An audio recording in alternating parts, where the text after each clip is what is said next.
Hello दोस्तों, next question है exercise 12.3। इसमें कह रहा है एक्सप्लेन वाई।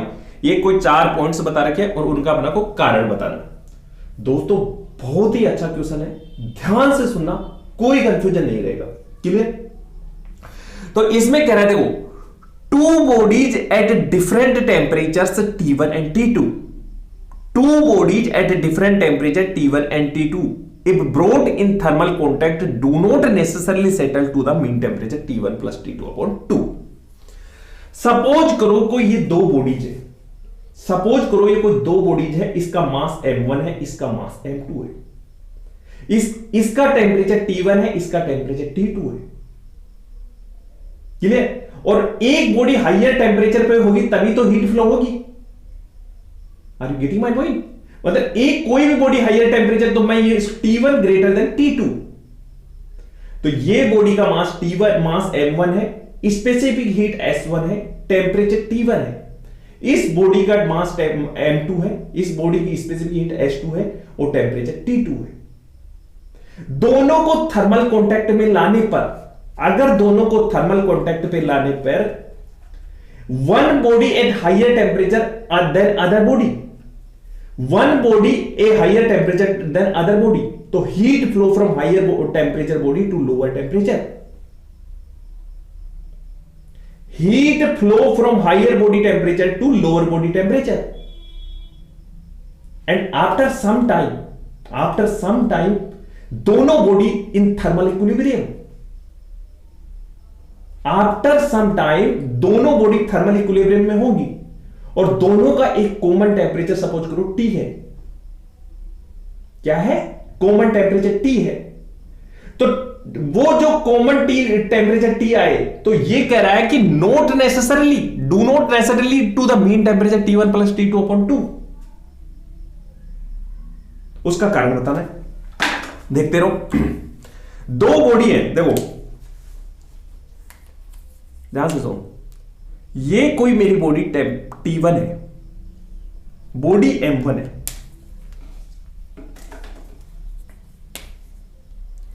ये बॉडी मेरी कोई टेम्परेचर T2 है,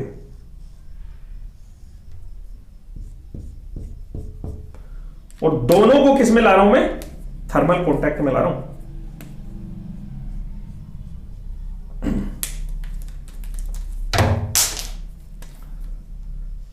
टेम्परेचर T1 एक का कुछ किसी का ग्रेटर देन करना पड़ेगा, तो T1 ग्रेटर देन T2, इसका टेम्परेचर T2, मास M1 मास M2, specific heat S1 specific heat S2। अगर ये बॉडी हायर टेम्परेचर है, ये लोअर टेम्परेचर है, तो heat flow from higher body temperature to lower body temperature. मैं कहूं कि how much heat transfer from higher body temperature to lower body temperature, मतलब लोअर बॉडी टेम्परेचर बॉडी पे कितना ट्रांसफर हुई। अगर मैं इन दोनों को थर्मल कांटेक्ट में लाता हूं, तो मैं आपसे पूछूं कि how much heat transfer from higher body temperature body to lower temperature body. तो एक बच्चे ने यह बोला पीछे से कि सर मुझे ये तो नहीं पता कि how much heat transfer, but मुझे ये जरूर पता है कि अगर सराउंडिंग में हीट कुछ भी ट्रांसफर नहीं हुई, अगर सराउंडिंग में कुछ भी ट्रांसफर नहीं हुई, तो जितना हीट इसका लॉस हुआ, जितना इसका हीट लॉस हुआ, उतना ही इसने हीट गेन किया है। Are you getting my point? एक बच्चे ने यह बोला कि सर मुझे इतना तो नहीं, ये तो नहीं पता कि कितना हीट लॉस हुआ, लेकिन मुझे इतना जरूर पता है कि सर इसने जितना लॉस किया, रेड वाली ने, उतना इसने गेन किया है। अगर बाहर कुछ भी हीट फ्लो नहीं हुआ, तो आप सबको पता है कि हीट ट्रांसफर का फॉर्मूला कितना हो, Q equal to ms delta T, ms delta T। अगर इनके आफ्टर थर्मल सम टाइम ये थर्मल इक्विलिब्रियम में आती है, टेम्परेचर कॉमन टेम्परेचर T पे आती है, तो इसने कितना हीट लॉस किया? तो M1 S1 T1 minus T, इसने कितना हीट लॉस किया, M1S1 T1 minus T equal to बराबर होगा, इसने कितना गेन किया, M2S2 T माइनस T2। यहां ध्यान रखना, ये T माइनस T2 मतलब ये हायर टेम्परेचर और यहां पे T1 माइनस T। दोनों को सोल्व करो, M1S1 T1 minus M1S1 T equal to M2S2 T minus M2S2 T2। इसको इधर भेज रहा हूं मैं और इसको इधर ला रहा हूं।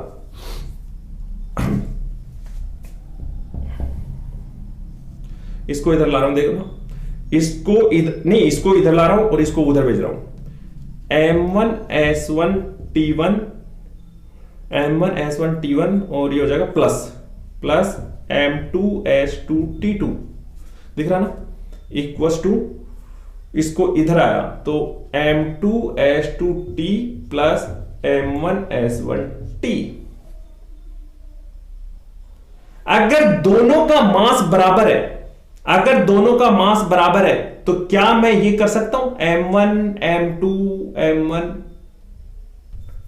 अगर M1 M2 और ये दोनों बराबर है,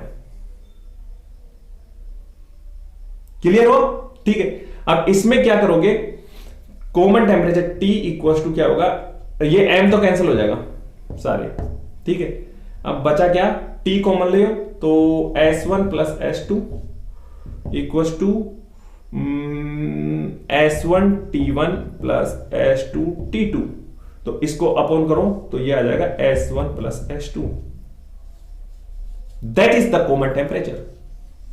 ये कॉमन टेम्परेचर आएगा इन दोनों का, क्लियर। अब ध्यान से सुना, अगर स्पेसिफिक हीट S1 और S2 दोनों बराबर है,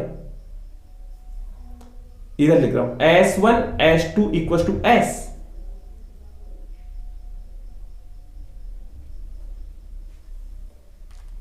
क्या ये दोनों, ये देखो इसमें S कॉमन ले लूं, S कॉमन लिया और ये क्या होगा 2S, S से S cancel, T equal to T1 plus T2 upon 2। Common thermal temperature कब आएगा, ये कब आएगा, T1 प्लस T2 अपॉन 2, जब दोनों की स्पेसिफिक हीट S1 और S2 बराबर होगा, M1 और M2 बराबर होगा। समझ में हो गया, क्लियर हुआ। चलो नेक्स्ट रब कर रहा हूं, ठीक है।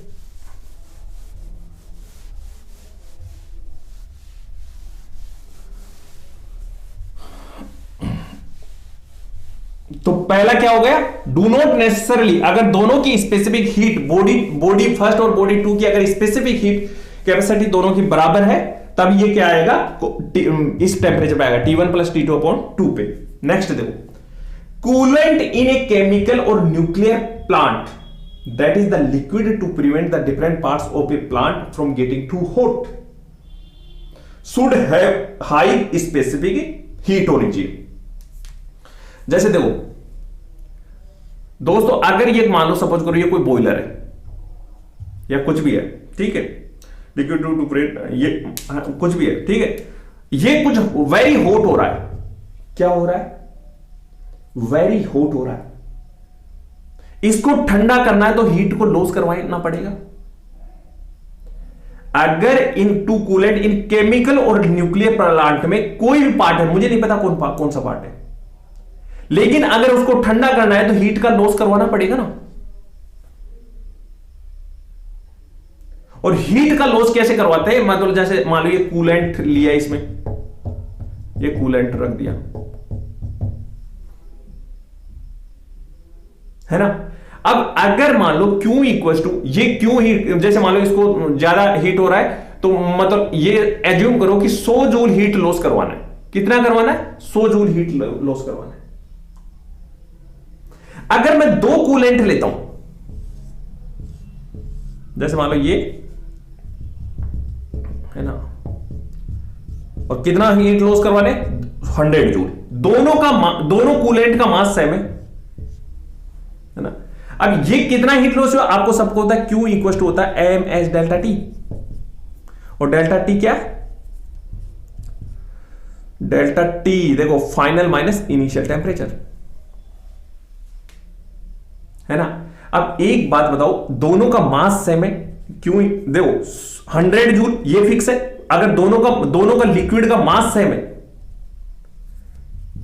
तो जिसका स्पेसिफिक हीट लो होगा, जिसका स्पेसिफिक हीट लो होगा उसका डेल्टा टी मोर होगा।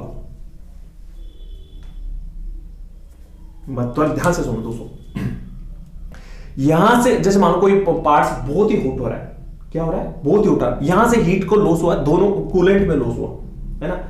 अब यहां पे हीट गेन कर रहा है तो इसका टेम्परेचर बढ़ेगा ना, इस कूलेंट्स का भी टेम्परेचर बढ़ेगा ना। अरे किसी भी बॉडी को, मतलब किसी भी जैसे कूलेंट ही है, वाटर को किसी को अगर हीट करोगे, हीट गिवन करोगे तो टेम्परेचर बढ़ेगा ना उसका। तो यहां पे देखो इसका टेम्परेचर राइज हुआ टी फाइनल मान ले, और इसका भी टेम्परेचर राइज हुआ, लेकिन जिसकी स्पेसिफिक हीट कम है उसका टेम्परेचर मोर राइज हुआ, और जिसकी स्पेसिफिक हीट ज्यादा है उसका टेम्परेचर कम राइज हुआ। ध्यान से समझ में आ रहा है? जिसकी स्पेसिफिक हीट ज्यादा है, नीचे है ना ये, तो उसका टेम्परेचर राइज कम हुआ, और जिसकी स्पेसिफिक हीट कम है उसका टेम्परेचर ज्यादा राइज हुआ। अगर मेरे दोस्त, अगर स्पेसिफिक हीट जिसकी कम हुई तो वो ही वेरी हॉट हो जाएगा, वो क्या दूसरे को ठंडा करेगा? समझ में आ गया?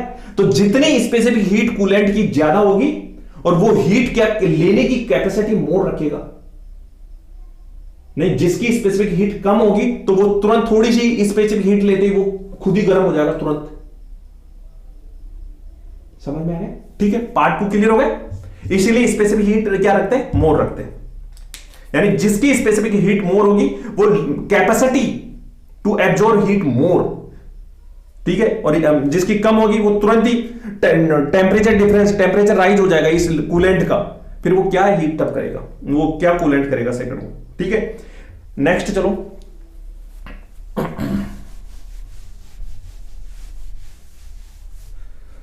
Air pressure in car tyres increases during the driving. मतलब जैसे मान लो कोई कार का टायर है तो इसका वॉल्यूम कांस्टेंट है ना, तो PV equal to NRT. Number of gas भी इसमें, number of moles of gas भी फिक्स है, और आर तो कांस्टेंट है, volume constant, pressure directly proportional to temperature. तो दोस्तों कार चलती है तो फ्रिक्शन होता है रोड के साथ में, तो फ्रिक्शन के कारण टेम्परेचर राइज होता है टायर्स का, तो टेम्परेचर राइज होने के कारण प्रेशर राइज होगा। तो air pressure in car tyre increases during driving. क्यों होता है? क्योंकि टेम्परेचर राइज होता है, टेम्परेचर राइज होने के प्रेशर राइज होगा। नेक्स्ट चलो। The climate of a harbour town is more temperate than that of a town in a desert at the same latitude। दो टाउन है सेम लेटीट्यूड पे है, ये समुद्र के किनारे है, ये जैसे मान लो ये कोई टाउन है और ये डेजर्ट में, रेगिस्तान में, और ये समुद्र के किनारे है। ये देखो समुद्र के किनारे है ना, और यहां पे रेत है, रेत।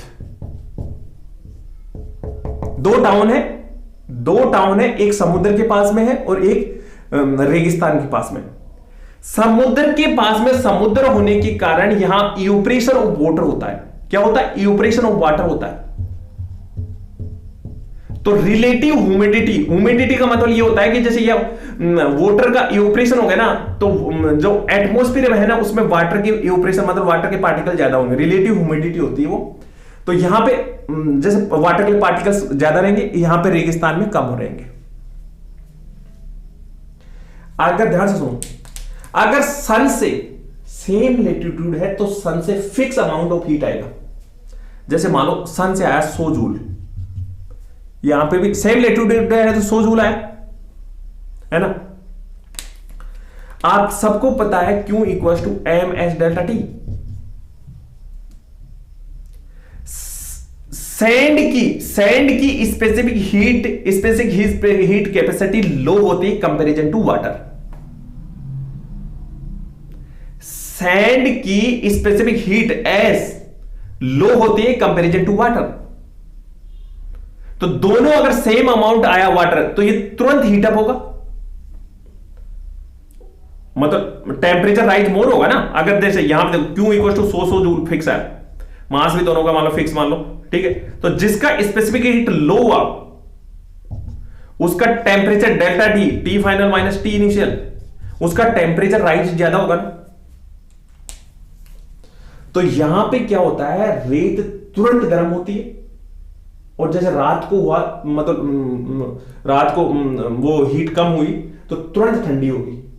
यहां पे वाटर की स्पेसिफिक हीट मोर होने के कारण तुरंत ही तो गर्म नहीं होता और तुरंत ही ठंडा नहीं होता, ठीक है। तो यहां का जो एनवायरमेंट होता है वो टेम्परेट होता है, ना तो वेरी हॉट होता है ना वेरी कोल्ड होता है। इसीलिए देखते होंगे सर्दी में रेगिस्तान में सबसे ज्यादा वो टेम्परेचर डिग्री ज्यादा होता है, क्योंकि सर्दियों में रेत में क्या होता है, तुरंत तो ठंडी होती है, तुरंत ही गर्म होती है, ठीक है। क्यों? क्योंकि इसकी देखो लगभग 800 के समथिंग, 800 और यहां रेत की स्पेसिफिक और यहां 4200, ठीक है।